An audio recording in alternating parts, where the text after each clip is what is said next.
terceiro colocado, animal que rola melhor que os seus anteriores, entra com o seu posterior mais debaixo da massa. Quando a gente monta o animal da terceira colocação, animal que já está mais na mão do cavaleiro e que tem estilo mais nobre. Animal quarto colocado, se eu puder observar, trava um pouco mais o seu maxilar, já inverte um pouco mais o corno inferior do seu pescoço, com isso isso limita a sua movimentação de anteriores. O animal da terceira colocação já tem flexão melhor de anterior, tem estilo mais nobre, tem cela de melhor qualidade e por isso a minha opção. Pode parar o quarto no campeonato. Primeiro, segundo e terceiro, três animais mais próximos do campeonato. O animal da primeira colocação hoje com o animal que foi crescendo durante a prova e machos que estão na final, aliado ao gesto de melhor qualidade. Comparativa de segundo e terceiro colocado, o segundo colocado hoje no seu gesto de marcha, animal que engaja melhor com o seu posterior, rola melhor com os seus anteriores, e quando a gente monta animal da segunda colocação, hoje já está mais leve no seu apoio, tem cômodo melhor,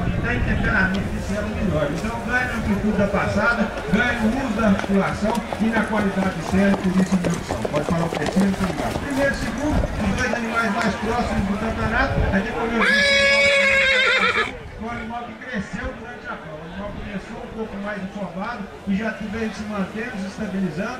Visto por trás, o animal hoje que entra mais com a perna em relação ao reservado campeão e já abandona um pouco mais seu posterior, rola melhor com seus anteriores e quando a gente monta aí o melhor animal de cela do campeonato, o animal da segunda colocação. Animal que sustenta melhor seu conjunto de freio, tem troca mais escada de trás e gesto de melhor qualidade. O animal segundo colocado, vocês podem observar, já oscila um pouco mais na sua paleta, já se perdeu durante a prova, já tendeu a se alcançar e abaixar um pouco mais o conjunto de frente. O animal da primeira colocação se manteve com o conjunto de frente mais altivo, com cela de melhor qualidade e gesto melhor, e por isso a minha opção sempre em favor do animal machado, mais clássico, aliado à qualidade de cela. Pode parar os dois para